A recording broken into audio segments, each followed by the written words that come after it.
The topics and opinions expressed on the following show are solely those of the hosts and their guests and not those of W4WN Radio, its employees, or affiliates. We make no recommendations or endorsements for radio show programs, services, or products mentioned on air or on our web. No liability, explicit or implied, shall be extended to W4WN Radio, its employees, or affiliates. Any questions or comments should be directed to those show hosts. Thank you for choosing W4WN Radio.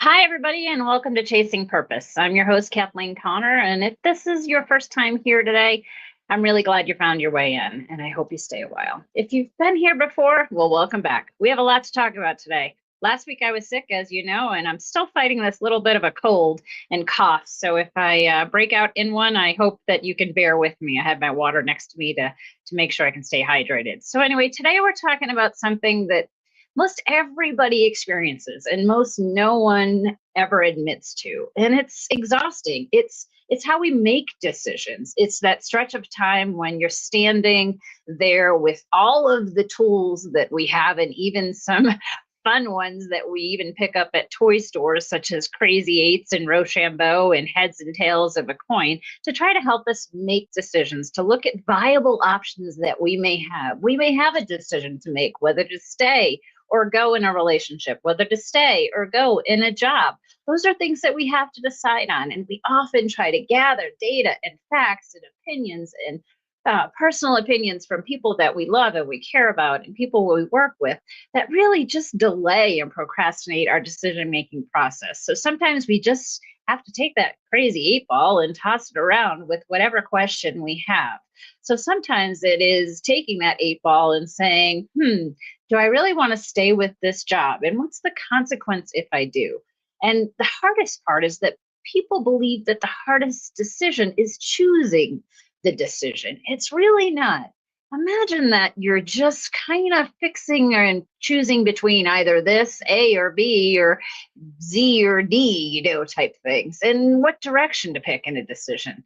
Do you think that the relief is the decision itself? Well, it can cause a lot of anxiety to get to that point, that's for sure. And when we actually resolve ourselves to decision, the real work happens. It's not the decision itself, it's the process afterwards and what we have to do after we make the decision, the doors we have to cross, the thresholds we have to move through, those things that we have to do. That's the reality of it. So the hardest part is living, and not with the decision itself. It's living with what comes after. It's long enough to sit in the discomfort to get to the other side of whatever we're deciding to do. So we tend to look for steps. And I'll go back to the thing of the heads or tails. There is no wrong answer in heads or tails. Once you make the decision, or once the coin lands on the ground or in your hand and you flip it over onto your wrist, that's the decision. And you just have to go with it. Whether you're on offense or defense, you have to move forward. So often I look at things and I think about all the times that I've been around people that either have been good decision makers or bad decision makers. And I had a college roommate, and I was fortunate enough to love her. And I stayed with her the whole time that I was in college, other than our last year when she moved out to live with a boyfriend. And she was great. Her name was Meg. And in those days, you didn't know a lot about your college roommate until you arrived the first day at the dorm.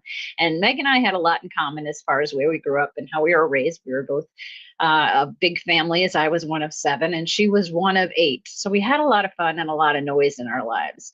Meg was different than I in a lot of ways as well.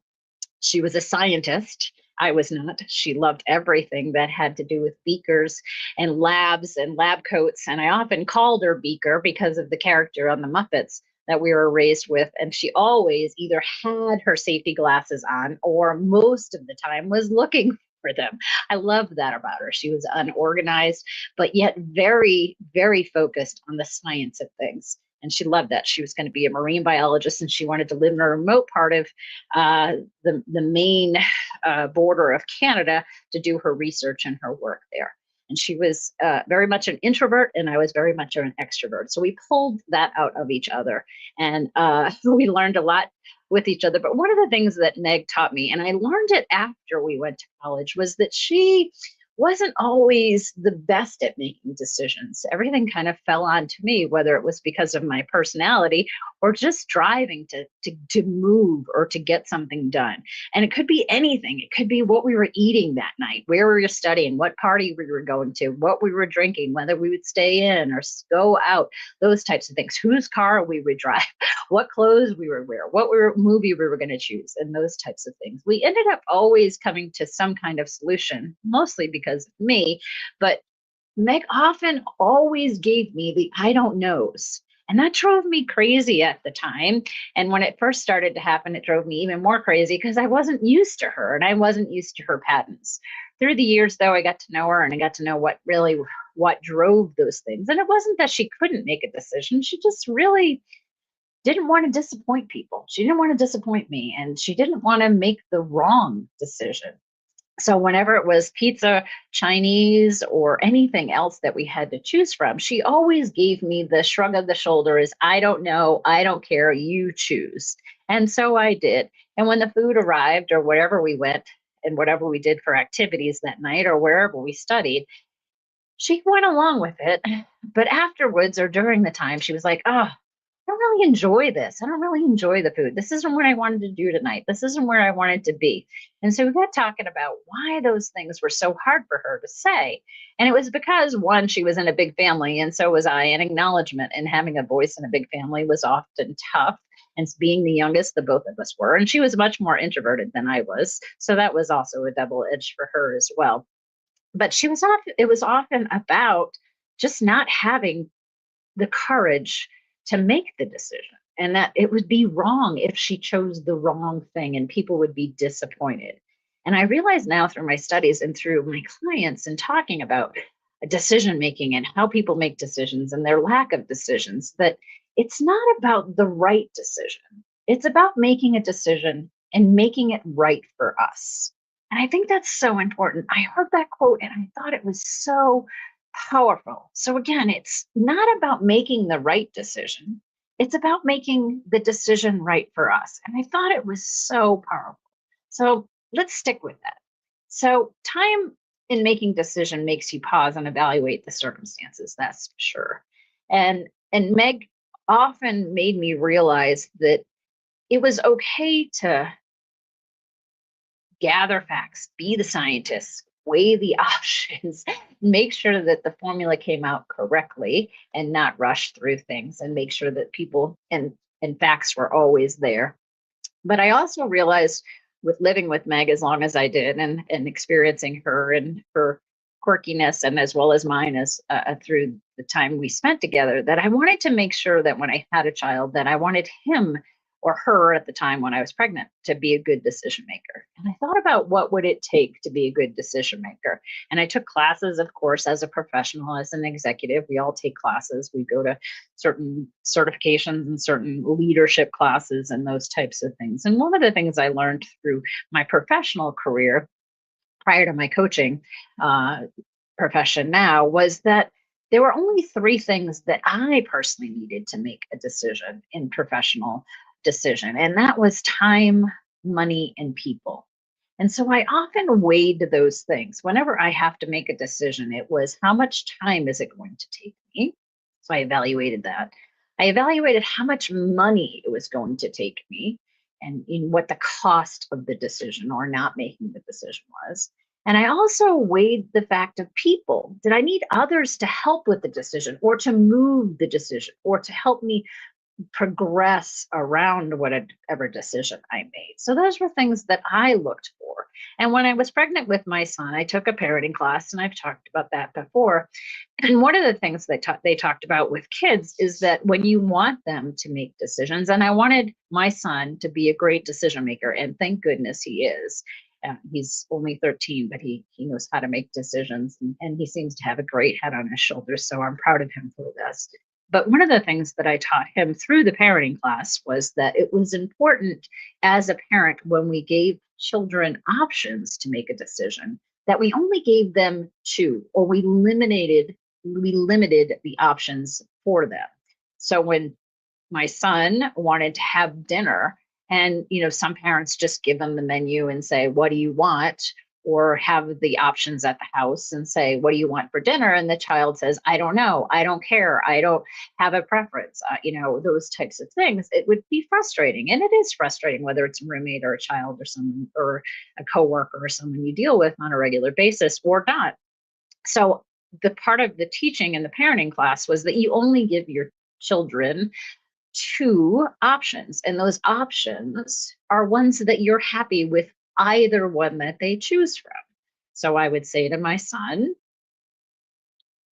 would you like to have pizza or chicken nuggets for dinner? Both I had on hand. I wouldn't give him an option that I didn't have. I wouldn't say McDonald's if I didn't want to go to McDonald's, right? Those are the things that I would have control over, is the decisions and the options that I gave him were ones that were choices of really mine. And I was happy with either one that he chose. So I would give him those options and only two and limit them.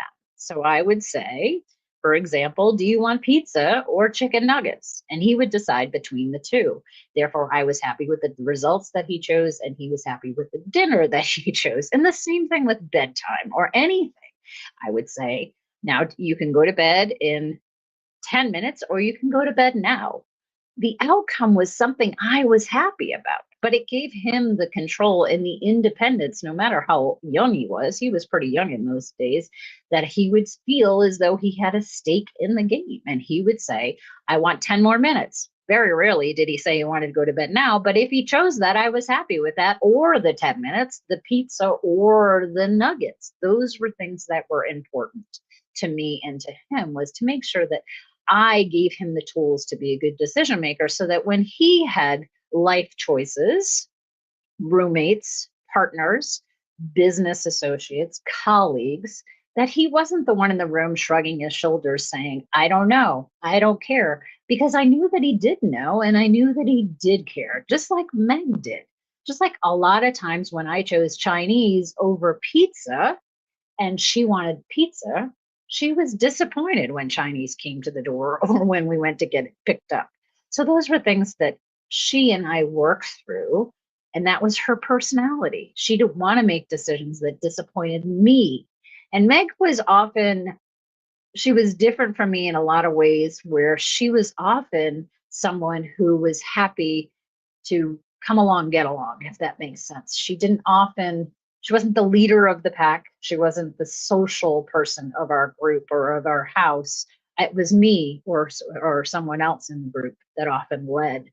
But I knew that when Meg made a decision, that it would be right for her. And that was important. When we dated and we went out, Meg and I always made sure that we came home together. Whether we wanted to go home with somebody else or not, we never chose to. We always chose to have each other's back. And that was important. We had a little pact, as most roommates or friends do at that time in our lives. And that was important to us. And Meg was great about staying committed to the things that we discussed and that we handled together through that time of our lives. And so those were just differences. There were differences of how I made decisions and how I gathered facts and how she gathered facts. And when she finally met her man, who she's been married to for probably 30 years or so, it was a decision. I knew when she met somebody and she made a decision to be in a committed relationship with that person, that was going to be the person that she was going to be with for life, more than likely, because Meg didn't like change. She didn't like the discomfort of making a decision that might displease somebody or having it not be right. She didn't realize the importance of making the decision right for her. So those are things that come to me about making decisions, and those things that factors come in. I do it often as well. I look for things. I can flip a coin and say, do I want to do this or do that? I can Rochambeau with my son or with somebody else to try to make a decision. We can thumb wrestle. We can do lots of things in order to make a decision. But as long as we decide on making a decision and then move through the process of what happens after the decision. What happens once we make the decision? That's what's important for us as well, is to decide and to think about what happens. Now, there was a great movie in the 90s with Gwyneth Paltrow called The Sliding Door, and many of us are familiar with it. And it's one that stuck with me. It's It's been a long time since I have seen it, but I remember it having an impact on me when I have seen it. And it's a great reference during this. And the entire premise of the film rests on a small moment. It's whether she catches the train or she misses it. And from that moment, her life splits and the movie splits into two parallel timelines.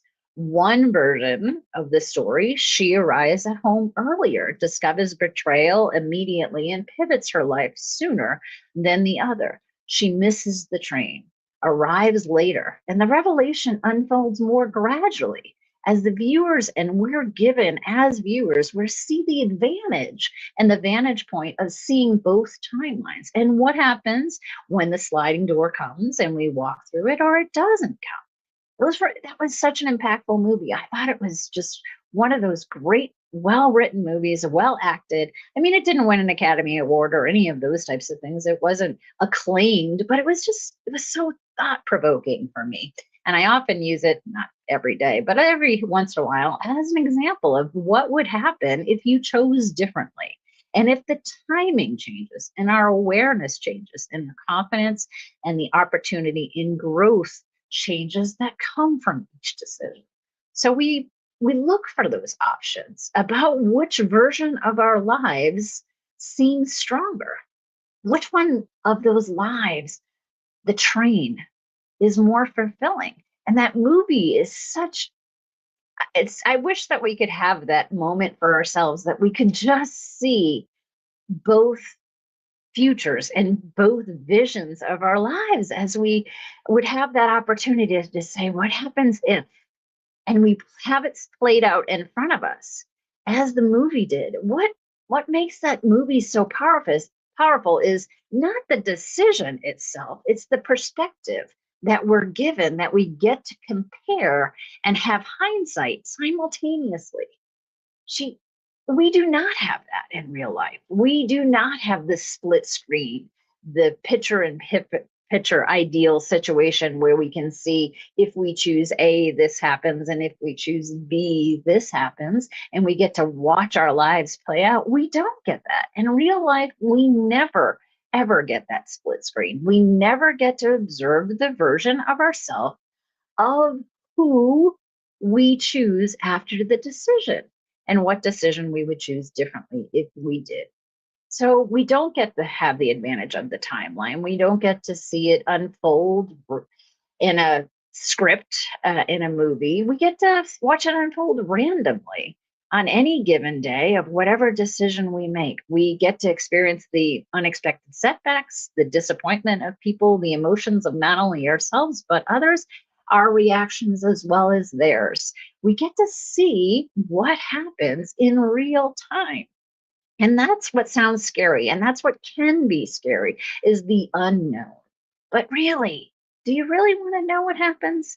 Do you really want to know what your life ends up as and how your future really plays out? Is that what we really want to know? Yeah, it'd be nice to know that our health stays sustainable and that we could win the lottery, or we are financially set or secure for our lives, or that our kids are healthy, or that we're healthy, or any of those things. Those would be great to know. But we have control over those things. We have control over our finances. We have control over our health. A lot of people don't think that we do, but we do with what we eat, how active we are, and how we participate in our lives. We have control over those things. And so we have control over our future and our decisions. We shouldn't be frustrated because of the decisions that we make. They have to emerge and we have to decide on them. Yes, we have to gather facts. Yes, we have to do data points. We shouldn't procrastinate through them. We shouldn't look for everybody's opinion. I often have sat on committees, like we all have, or sat in meetings and had somebody sit around the table and decide where we're going to order lunch, or what we're going to do for a color scheme on something, or how we're going to spend our money, or a budget on things. And they go around the room when there's 13 to 15 to 10 or 8 people sitting at the room, and they want everybody's idea. And I think, oh, shouldn't we take what I learned or the simple thing that we do with our children and give them two options and do the same thing with this committee or this table or this decision around the food? We're never going to get consensus of everyone. We're just not. People have different opinions, they have different tastes, and they have different likes. So we're never going to have 13, 8 people, whatever it is, choose the same restaurant, choose the same menu, choose any of the same things. So we should give them options, and two options that we're happy with, right? That's how our life's decisions should maybe be applied, is that we don't know the outcome, but we know what our choices could bring us, right? We have to experience the doubts that would have appeared with whatever decision, because you can't see the end results. I wish we could. I wish we were all storytellers or fortune tellers or had our crystal ball in front of us. And some have those skills to maybe project or to tell us things through spiritual guides or through tarot cards or whatever their belief system is. And I love that service as well. But we don't have it every day. We just have to, in our minds, construct and be okay with the untested alternative, and be okay with things not being ideal and not being perfect and not being able to please everyone, and being okay with smoothing out things as we go along. Edges are going to be sharp after decisions. People's personalities can be sharp after decisions as well. And it highlights where we need to be more fluid and function better as adults and as people and as contributing members to whatever relationship it is. It reduces the complexity if we just chunk it out. If we say that a decision is a decision that we have to make right for us, as opposed to finding the right decision. So, what really exists in the film, back to that film, Sliding Doors, is that both timelines carry loss. Both required resilience, that's for sure. Neither eliminated discomfort if you watch the movie. Both were pretty painful, just delayed in one situations. The difference was the vantage point. When you compared your life that you lived in imperfect reality to what we imagined as the alternative, that never gets tested, right? We don't have the split screen. We don't have the sliding door metaphor that we can have in our own lives. We have to imagine the path always cleaner, not because it would have been cleaner, but because we never had to carry the weight of not being able to make the decision. The decision has to be made, whether it's leaving the job, the relationship, the situation, the house, the community, whatever it is. It doesn't have to be leaving. It could be staying. It could be, should I stay or should I go from any situation? If you're uncomfortable and things don't serve you anymore, you have to figure out what happens if you don't have them in your life, whether it be a job, finances, a child, not leaving a child, but making changes within their growth that helps you along your growth as well. So you can't eliminate decisions. You can't freeze because you're afraid of change or you don't want it. That's just stagnation. That's being stuck. Yes, people do that. They stay that way for a long time. They say that mediocre is fine and maybe their life is okay as it is and their partner is good, but is it good enough? Again, back to what we talked about a couple of weeks ago, is happy enough? And shouldn't we strive for satisfaction? And again, when I was talking about grace and Wendy was talking about delight, aren't those two different things? And shouldn't we strive for something that is more meaningful for us than just being known as graceful, as I always try?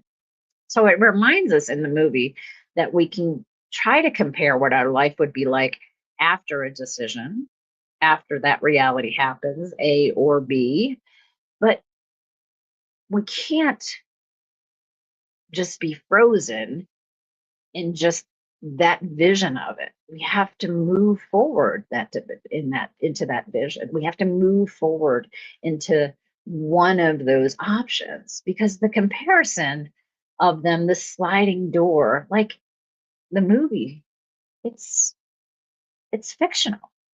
And after we make the decision, there's usually that initial phase of relief. Once we make the decision, our shoulders drop and our body feels settled, maybe. But now the real work happens. We have to do it. Even if the choice is difficult, the action itself can be stabilizing. We feel lighter as we move through the decision because at least we've made one, because we're no longer suspended in just the evaluation, in the data gathering, in the fact finding. Yes, those can be great and exciting times as we gather those data and we learn and we grow and all that. But once we have it, it's ready to do something. Then doubt may surface and we may question, okay, am I really ready for it? And the answer, you're never going to get a yes, you're ready for it today at 2 o'clock. The answer is yes, you're ready for it. You can handle and you can adapt and you can function no matter what happens, right? I've always thought about that. I never want to look at my life and be afraid of the future. Yeah, things can be scary, unknown, health, situations, relationships, all those things can be unsettling. But whatever happens with whatever situation, I know that I'm strong enough, healthy enough, wise enough, mature enough to be able to deal with whatever happens and whatever consequence or whatever actions I have to take. That's what makes it important, is that I have self-trust and that I know that no matter what comes my way, I'm going to fight through it. I'm going to push and grow through it. I'm going to make more decisions and more actions because I have to. I have to be a contributing member of my own life. It's important that I do that. It's important as a mother that I teach my son to do that, that I don't want him to lie in bed and be afraid of change or be afraid of making decisions or be afraid of anything, really. I want him to know that he has all the tools that he needs in order to make those decisions. And if he needs more tools, we'll help him get more tools. We'll help him fill his toolbox with different things, and so that he can function and he can pivot and adapt. And that's what's important. Someone once said to me about pivoting and adapting is that some people can't, that some people don't know how to. And I think that that's just fear. I think everything comes down to two emotions: love and fear. I think there was a church that I've gone to for years, Science in the Mind, and it's about positive thinking, and it's about changing your mind and changing your life. And part of their philosophy was just that we as individuals are in charge of our own destiny. And it was so powerful that if people woke up every single day, or someone, I shouldn't say people, not a collective unit, but if someone woke up every single day and they thought, oh, I'm getting sick, here comes the cold, I feel I'm not going to feel well today, by golly, by the time noontime comes around, I bet they start having symptoms of some kind of illness or some kind of back pain or something that limits them, because they put their mind into the intention that that's going to happen. So mind over matter, right? Change your thoughts, change your life. That was the segment or the philosophy around this church, which was very empowering. It was about collective mind and all of us having a universal consciousness with each other. And that if someone needed our help through prayer, they didn't, whatever we called it, a God, a feeling, or whatever it was, if we all came together and thought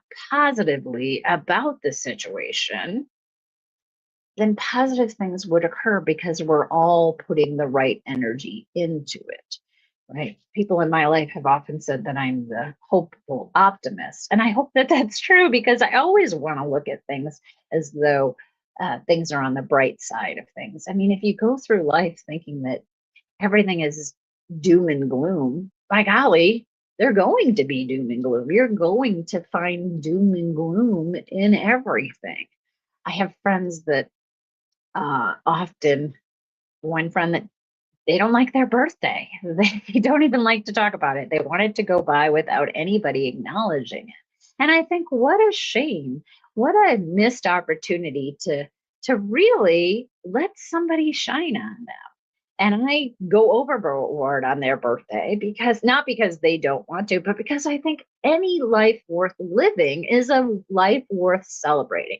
I love my birthday. I love it. It's in July. I love the whole month of July. I think that it's probably very appropriate that I was born in that month. I love the season. I love the heat. I love the whole patriotism aspect of 4th of July. I love everything about it. When July 1st comes, love it. I celebrate it every day. I celebrate every day anyway, but July to me is just the perfect time of year. And then it just so happens that my birthday is right smack dab in the middle of it.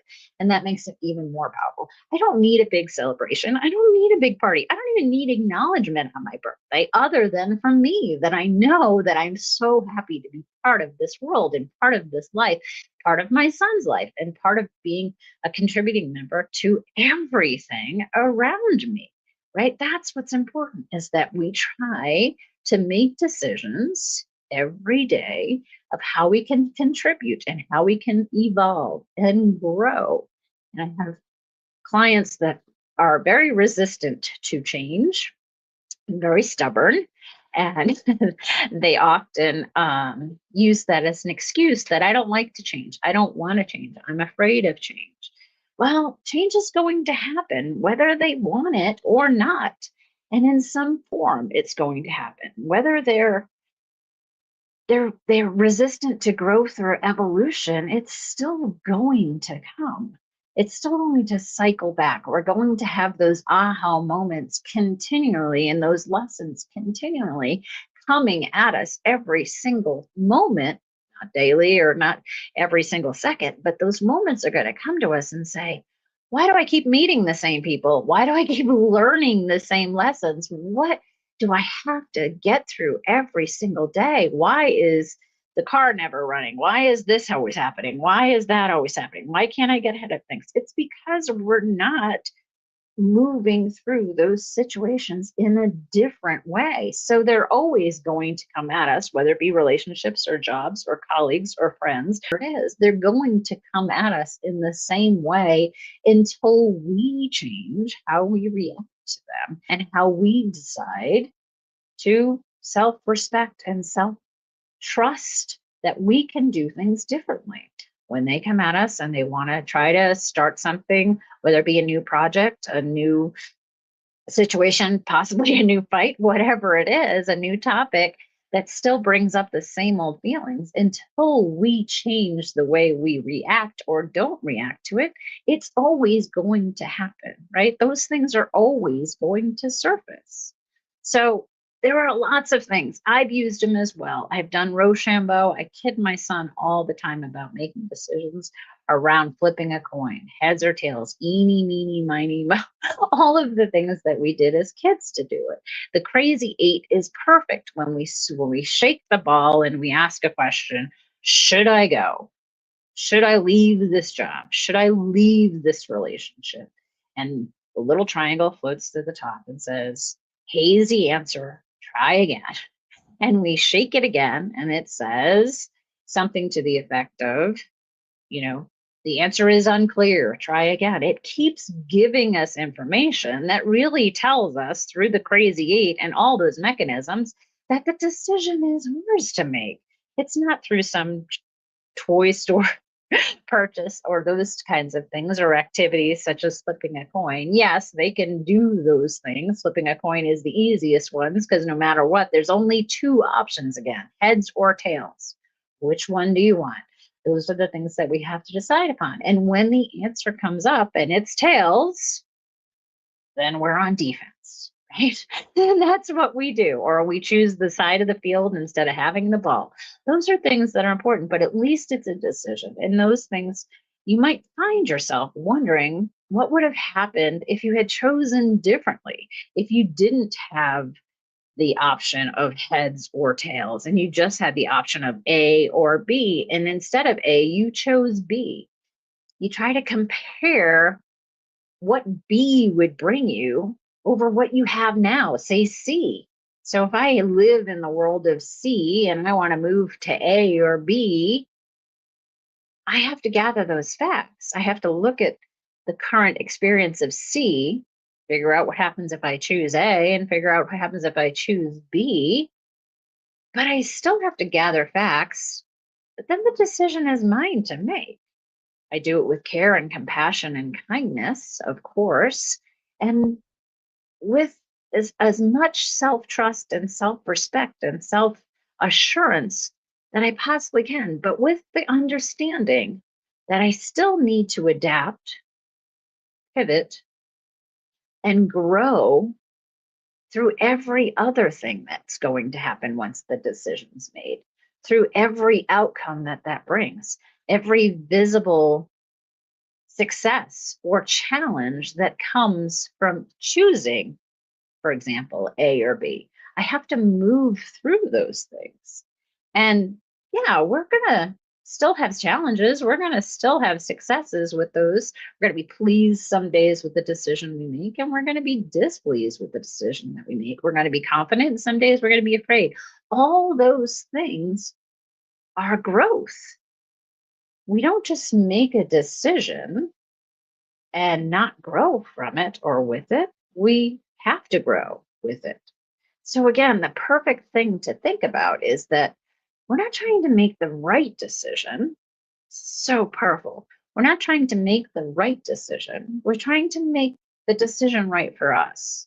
And that is so true. I think that is just the biggest aha moment that I've had probably in 6 months that I've heard, because I was a person trying to gather facts on making a decision, asking friends, asking family members, asking advisors, those types of things. What would happen if, asking the checklist, having the list, going back and forth, doing this, doing that. And I thought, why am I trying so hard to find the round peg that fits in this specific round hole when I have to make it, when I have to make the decision right for me?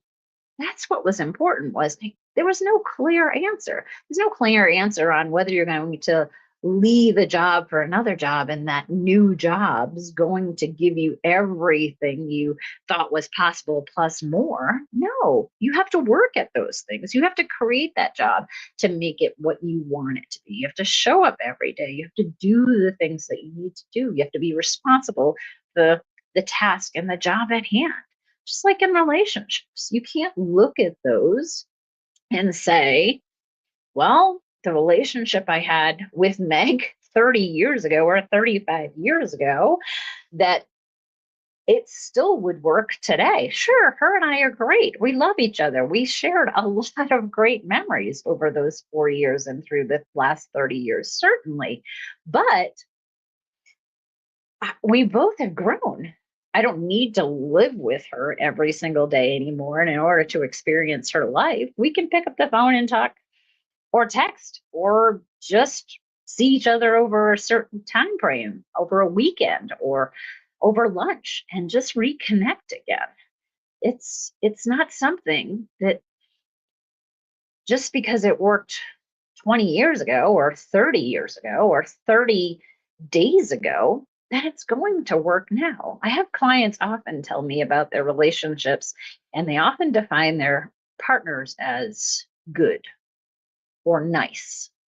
And I think those are great terms. I absolutely, again, as a parent, looking back, those are the first probably things we say to our child, right? We say, be good, be nice, keep your hands to yourself, be good. No, that's bad. Put that down. Be good. We give them again 2 options, right? Nice or not, mean, nice or mean, or good or bad, right? So we want them to choose the more positive one. So often my clients tell me, well, my partner's good. And I say, well, tell me what that means to you. And they don't know what it means to them. Or they say, well, they're always there. Is being always there important for you? What does that mean when they're always there? That they're always in the house, that that they're never going to stray, that they're always there because they don't have their own life, they don't have their own hobbies, they don't have their own friends, they don't have their own personality, they don't have their own structure, critical thinking, decision making, those types of things. And when it comes down to it, what is nice about it, or what is good about it, is that they maybe feel safe because it's something that they've known. It's a familiar relationship. It's habit driven or habit formed. And yeah, they may be happy enough. They may be good enough, but are they good for them? It's what I ask my clients often when they come in and they tell me about their partners and their partners being good. I often listen a lot to what good means to them. And then I ask them, is that good enough? Is that really sustainable? Is that the partner that you want to grow with? And will that partner encourage your growth? Is that something that you want to choose? And that's really when the aha moment starts for them. And I'm not here to end any relationships. I'm here to make relationships better. And the most important relationship I can make better is my clients with themselves. Just like my relationship, it's better when I'm better for and with myself than I am with anyone else. If I'm not feeling up for it or feeling 100% or even above 50%, how can I contribute healthy enough in a relationship around me, with my son if I'm sick, if with a partner if I'm sick or not feeling well or emotionally not stable at that time? So it's important for me to realize, and for all of us and my clients to realize, that it's okay to not be okay for a short period of time, and to just say, I'm going to work on being okay. I'm going to work on understanding what good means to me and how that affects my life, and nice, and those types of maybe minimal kind of terms or emotions have how we describe people in our lives, people that we share our everyday house, decisions, children, lifestyle, any of those things, people we work with. Yeah, I could have a nice boss. They could be good, but does that mean that they're encouraging my growth? That they're going to allow me to have a promotion? That they're going to give me a raise? That they're going to increase my knowledge base within my skill set and challenge me so that I can move up if that's what I want to do? I don't know. Those are things that we have to ask and we have to choose, and we have to take responsibility and look. I think as society, we often are judging or looking, I should say the word judge, looking at people like, what's trending, what's now, what is everybody else doing? And it's more important that we look at ourselves and think about how we're doing and how we're participating and how we can be better contributing members to our own lives, and how we can create the next generation of better decision makers and better contributors and better household members and better life partners. Those things are important. So it's not about us and our collective unit. It's about us as in me, and how I could do it better for myself. Because if I'm functioning better for myself, again, I'm functioning better for those around me.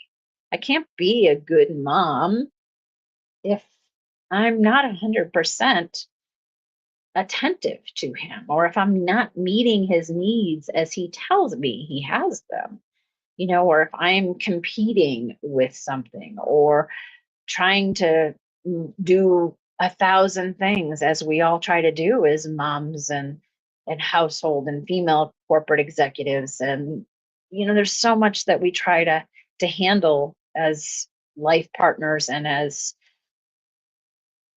managers of everything, managers of our lives, managers of our jobs, managers of relationships, managers of everything, households. And sometimes you can't manage other things until you manage yourself. And I think that that's what's important, is that you're energized not by the decision, which is very powerful and impactful, certainly, is that you've made one, but you're energized by the movement of them. You're optimistic because you're finally doing something, because you're thinking about yourself and what needs to happen next. Instead of thinking about what could go wrong, you're thinking about what could go right. Instead of being afraid of change, maybe staying stubborn and resistive to them, you think about how exciting they can be. What kind of growth, what kind of opportunity, new people, new things, new challenges, everything, new possibilities are out there. Then the reality sits in, and we always try to just figure out the trade off. what becomes visible to us? What's the downside of what sliding door we take, or when we walk through something? What we overanalyze and overthink and overprocess things. And I think that we sometimes just have to decide after we gather facts. Again, I'm not advocating for rash decisions or quick decisions, especially life-changing ones. I'm talking about things that we balance and that we choose to stay in a relationship or to stay in a job or stay in a community and have those difficult conversations and not disappear into fear, because those are things, again, I go back to two emotions.